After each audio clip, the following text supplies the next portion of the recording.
Morning everybody, welcome to Retro Ratchet. So today's video is going to be an introduction of the Astra Coupe Turbo.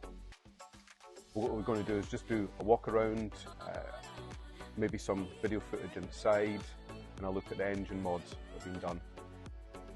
So the first question I guess is, why did I buy an Astra Coupe Turbo? So I was looking for a modernish retro car that I could just use on a daily basis, nip around town and things like that, do some short journeys in, have a little bit of fun in. I had recently just sold Mark III Astra that I'd done some restoration work on. That was in 1991, it was a 2-litre CDI, really nice low mileage example. Ended up doing quite a bit of welding on that one, but it was really nice once it was finished. So yeah, I think the rule of one out, one in holds true. So yeah, I fancied another Astra, but just a slightly newer one with a little bit more power. So I think it could be fits the bill. So let me know what you think of it.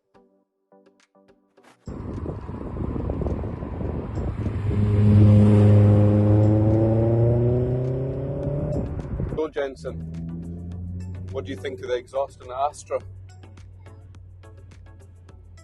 Good answer. Right, so some details about the Astra then. So it's a 2004 Astra Coupe Turbo. It's currently sitting on just over 81,000 miles, so yeah, just running I think. It's got a Z20 LET in it, so it's original engine. These were about 190 horsepower from the factory, so pretty low by today's standards, but pretty respectable back in 2004. 0 to 60 was in about 7 seconds, I think, for them. I mean, so they are getting a pretty rare sight in the UK. If you go on how many left, they suggested there was maybe something in the region of 1,500 originally. I don't know how accurate that number is. 150 still taxed and 365 sorted. So that's looking like only 1% of the original are still on the road and taxed. Values of these, I think, are still pretty low at the moment. I think they are starting to go up. If you look at Mark IV GSIs, they're certainly going in the right direction. Not quite catching up with Fords yet, but I think these will go the same way. I don't think these will go any lower. So where did I find it? So typically sitting, as guys do, just browsing through Facebook owners groups. I joined a few a couple of weeks previous, and then I saw this one come up, so reached out to the seller, done a deal. I asked a friend of mine who was a little bit closer to go and view it, so a shout out to Andy, thanks very much for taking the time to go and view, test drive, and tell me what you thought of it. So once I was happy on what I was buying, we just organised a train. Took little man with me, so it was a little bit of an adventure. We booked a train to Teesside, a couple of hours journey, so it wasn't really too bad. Jensen, what was the best bit about the train? The waffle, okay, well that's a good answer. I think I probably have to agree with that. So yeah, we got down there, picked up the car. To be fair, you know, it was as described. Filled it up with petrol and embarked on the journey. So it was about a 3-hour drive back. We hit all the different seasons in that journey. We had rain, we had snow, we had about 2 degrees outside, but there was no breakdowns, there was no mechanical issues at all. The only slight irritation was the wiper blades were knackered and it was making that juddering noise. So after 2 hours I was getting a bit bored of it. Fuel consumption wise, it was surprising. I did manage into the high 30s with it, but I guess that's probably just because we were sitting on cruise at 70 miles an hour. So it's worth mentioning the insurance situation with it, because there is quite a lot of modifications on it. A lot of insurers are a little bit put off when you list through maybe 10, 15, 20 different things that have been changed on the car. So I ended up going with Adrian Flux in the end. For me, they worked out the best deal. It was in the region of £300. I mean, it was still a little bit more than I was hoping to pay at my age, but you know, it is what it is. So in terms of how the car drives, it drives really, really well. And suspension, it's got a set of IBAC on it. So it is lowered. It's not too low, so it's not really scraping off speed humps when you go over them, which is good, because there's plenty in our area. But it does handle very well. There's not really a lot of roll when it goes into corners. So I think it's a good compromise between how nice it looks, how well it handles, and then being bearable to live with on a day-to-day basis. Steering's very, very light on it, which is typical of something this age. The brakes, they are standard Mark IV calipers, but there's a set of Coupe AAA Mintex pads that are in it. The brake pedal is a little bit spongy, so I think there's a little bit of work involved. Maybe get that, maybe bleed the brakes. Have a close look at what's going on down there. Gearbox, nice and smooth, no crunches at all, so it's only a 5-speed at this age.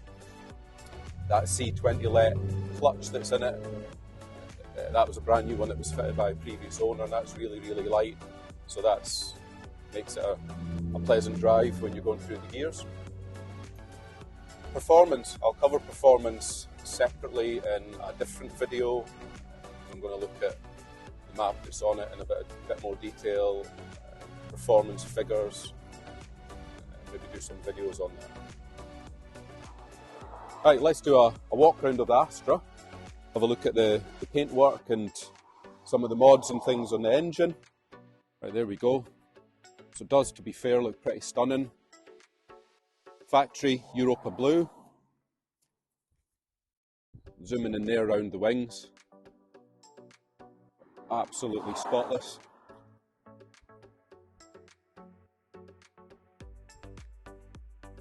Same down the whole side of the car. Incredible the condition it's in, no rust around the arches.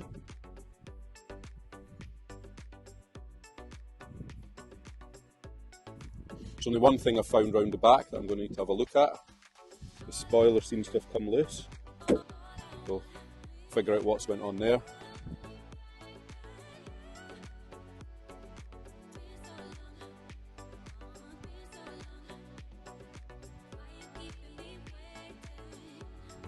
Same to be said on the driver's side. No bodywork needed on that. Immaculate arches. I've seen pictures of the body kit off the sills, so I know that's pretty much mint under there as well.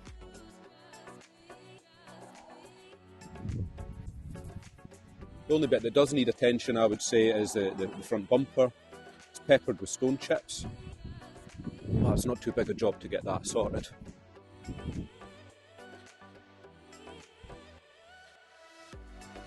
So we have our original 17-inch wheels in really, really good condition. I guess they've probably been refurbed pretty recently.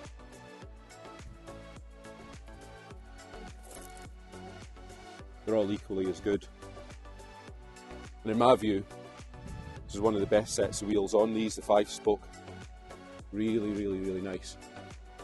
We have an Irmischer front grille. It's a big improvement over the standard item. Right, onto the engine bay. The most exciting part, I guess, of this car. First thing that strikes you is the appearance.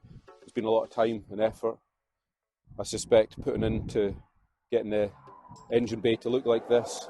Rocker cover's been painted, some nice hoses on it. So we've got a few modifications. Got a VXR turbo down there. We've got VXR injectors, VXR airflow meter down the front. You might be able to make out. Got a Courtney Sport intercooler, all the associated pipework with that, C20 LET clutch kit, Powerflex gearbox mount, and 3-inch exhaust system on it.